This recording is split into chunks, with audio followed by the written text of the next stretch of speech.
प्रतियोगियों और विभागीय परीक्षाओं की तैयारी कर रहे साथियों का स्वागत है।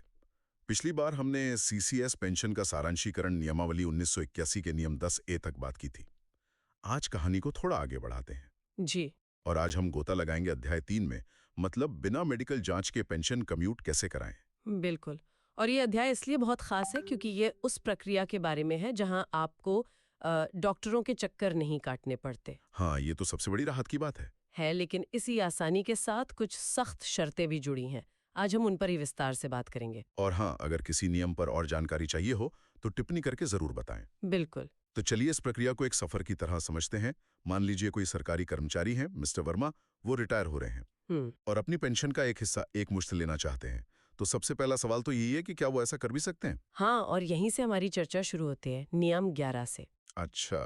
नियम 11 आप कह सकती हैं कि इस अध्याय का दरवाजा है। ये साफ कहता है कि इस अध्याय की बातें सिर्फ उन लोगों पर लागू होंगी जो बिना मेडिकल जांच के पेंशन कम्यूट कराने के हकदार हैं। मतलब ये एक तरह का फिल्टर है। एकदम सही, एक फिल्टर। अगर आप इस दायरे में नहीं आते तो आपको अध्याय 4 के तहत मेडिकल जांच की पूरी प्रक्रिया से गुजरना होगा। ठीक है, तो दायरा तो स्पष्ट हो गया। अब आते हैं सबसे जरूरी सवाल पर। नियम 12 के तहत कि मिस्टर वर्मा जैसे कौन-कौन लोग इस बिना मेडिकल जांच वाले क्लब में शामिल हो सकते हैं? देखिए, नियम 12 में मोटे तौर पर 5 तरह के पेंशन भोगियों को ये सुविधा दी गई है। 5 तरह के? जी, समझने के लिए इन्हें हम 2 हिस्सों में बांट सकते हैं, आम मामले और खास मामले। ठीक है।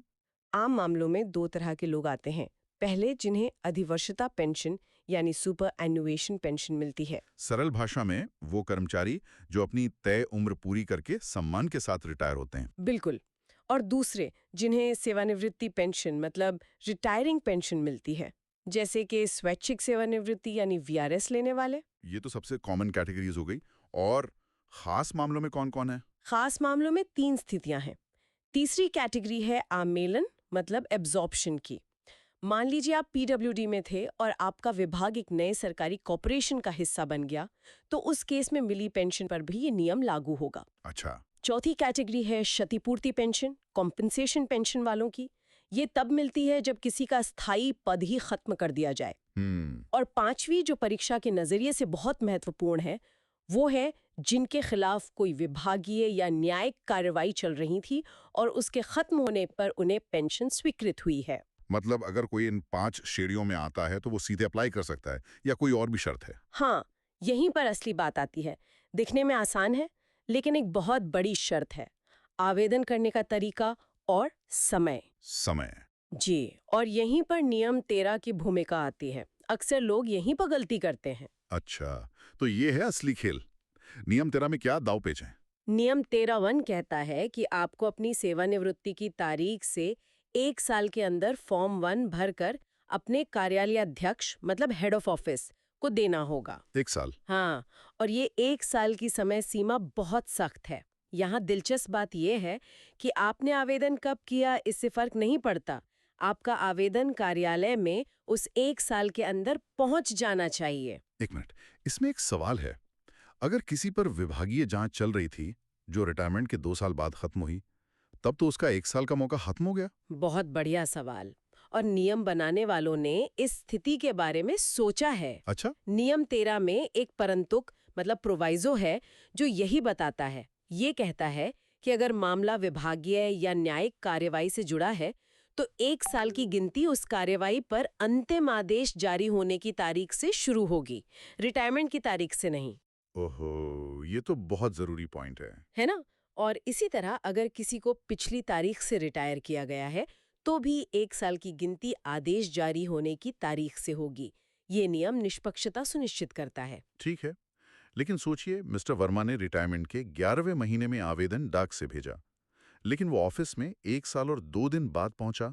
अब क्या होगा? बस यहीं पर नियम 13(2) लागू हो जाएगा। मतलब? सिर्फ 2 दिन की देरी की वजह से मिस्टर वर्मा बिना मेडिकल जांच के पेंशन कम्यूट कराने का हक खो देंगे।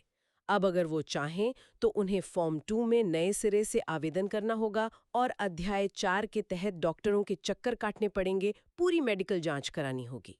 मतलब ये डेडलाइन बहुत क्रिटिकल है। बहुत ज्यादा। अभी तक हम उन लोगों की बात कर रहे थे जो रिटायरमेंट के बाद अप्लाई करते हैं, लेकिन क्या कोई प्रोएक्टिव होकर पहले ही अप्लाई कर सकता है ताकि रिटायर होते ही हाथ में पैसा आ जाए। बिल्कुल, और इसी के लिए बनाया गया है फॉर्म 1A, जिसका जिक्र नियम 13(3) में है। फॉर्म 1A, जी, ये सुविधा सिर्फ उन कर्मचारियों के लिए है जो सुपर एन्युएशन पर रिटायर हो रहे हैं। वे अपनी रिटायरमेंट की तारीख से 3 महीने पहले तक फॉर्म 1A में आवेदन दे सकते हैं। ये तो एक तरह की एडवांस बुकिंग हो गई। हाँ, कह सकते हैं। लेकिन शर्त यह है कि आवेदन 3 महीने पहले पहुंच जाना चाहिए।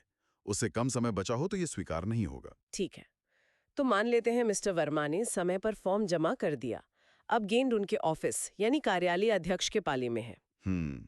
मुझे हमेशा लगता था कि ये फॉर्म सीधे अकाउंट्स ऑफिस जाते होंगे। तो ये हेड ऑफ ऑफिस बीच में क्या करता है? क्या वो सिर्फ एक पोस्ट ऑफिस का काम करता है? ये एक आम धारणा है, लेकिन नियम 14 के अनुसार हेड ऑफ ऑफिस की भूमिका सिर्फ पोस्टमैन की नहीं है। अच्छा, वो एक जिम्मेदार रिकॉर्ड कीपर भी हैं। जैसे ही उन्हें फॉर्म मिलता है, वे 3 काम तुरंत करते हैं। क्या क्या? पहला, फॉर्म पर प्राप्ति की तारीख के साथ दस्तखत करते हैं ताकि कोई विवाद न हो। दूसरा, आवेदक को एक्नॉलेजमेंट मतलब प्राप्ति की सूचना भेजते हैं। ये आवेदक के लिए एक सबूत है। और तीसरा? और तीसरा, फॉर्म के भाग 3 को खुद भरकर एक कॉपी अपने पास रखकर उसे लेखा अधिकारी मतलब अकाउंट्स ऑफिसर को भेज देते हैं। तो हेड ऑफ ऑफिस एक तरह से शुरुआती जांच और दस्तावेजी कार्रवाई पूरी करता है। इसके बाद असली काम शुरू होता है लेखा अधिकारी के दफ्तर में, है ना? नियम 15 इसी बारे में है। एकदम सही। लेखा अधिकारी यानी अकाउंट्स ऑफिसर इस पूरी प्रक्रिया का फाइनेंशियल गेटकीपर है। Financial gatekeeper? जी, इनकी हरी झंडी के बिना पैसा रिलीज नहीं होता। नियम 15 में इनकी भूमिका बहुत साफ है।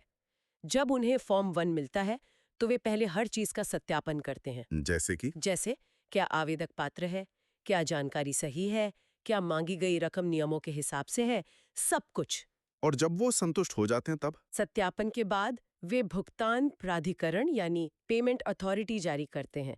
साथ ही वे बैंक या ट्रेजरी को यह भी निर्देश देते हैं कि पेंशन की घटी हुई रकम किस तारीख से देनी शुरू करनी है। और इसकी एक कॉपी पेंशनभोगी को भी मिलती होगी? जी बिल्कुल, एक कॉपी पेंशनभोगी को भी भेजी जाती है ताकि सब कुछ पारदर्शी रहे।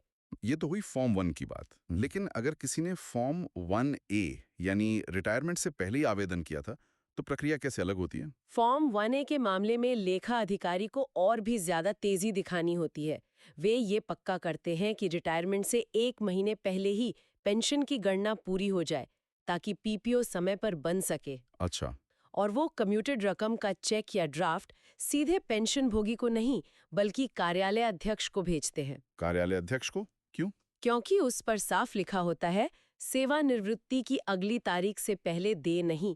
फिर रिटायरमेंट के दिन या उसके तुरंत बाद कार्यालय अध्यक्ष ये रकम कर्मचारी को दे देता है। इसका मतलब ये हुआ कि पीपीओ में घटी हुई पेंशन ही लिखी होगी और मासिक पेंशन शुरू से ही कम मिलेगी। बिल्कुल, पीपीओ में कुल पेंशन, कम्यूटेड राशि और घटी हुई पेंशन तीनों का जिक्र होगा। मासिक पेंशन पहले दिन से ही कम मिलेगी और इसका उल्लेख सर्विस बुक में भी किया जाएगा ताकि कोई भ्रम न रहे। अब आते हैं आखिरी लेकिन बहुत ही खास स्थिति पर, नियम 16।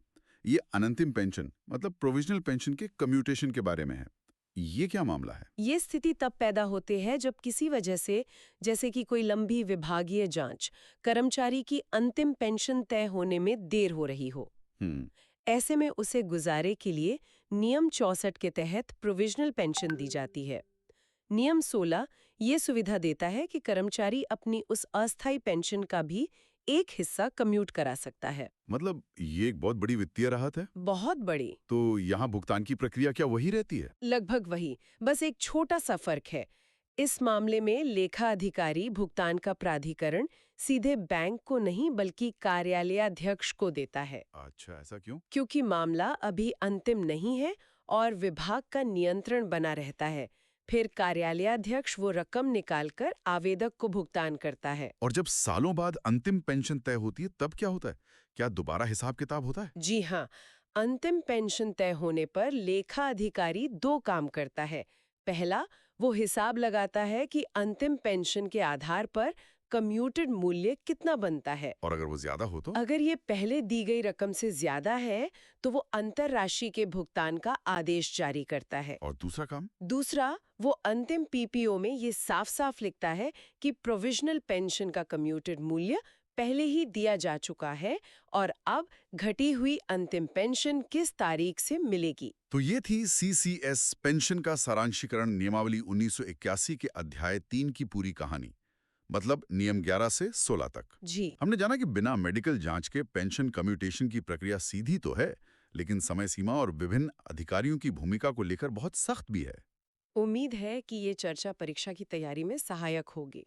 परीक्षा के नजरिए से देखें तो नियम 12 में पात्रता की 5 श्रेणियां, हाँ, नियम 13 में 1 साल की समय सीमा और उसके अपवाद, और नियम 16 में अनंतिम पेंशन की विशेष प्रक्रिया। ये कुछ ऐसे बिंदु हैं जिनसे सीधे सवाल बन सकते हैं। धैर्यपूर्वक इस महत्वपूर्ण चर्चा को सुनने के लिए सभी का बहुत बहुत धन्यवाद। धन्यवाद। अगर ये जानकारी उपयोगी लगी हो तो इसे और साथियों के साथ साझा जरूर करें और ऐसे ही और विश्लेषण के लिए चैनल को सब्सक्राइब करना ना भूलें। आप सभी का एक बार फिर से धन्यवाद।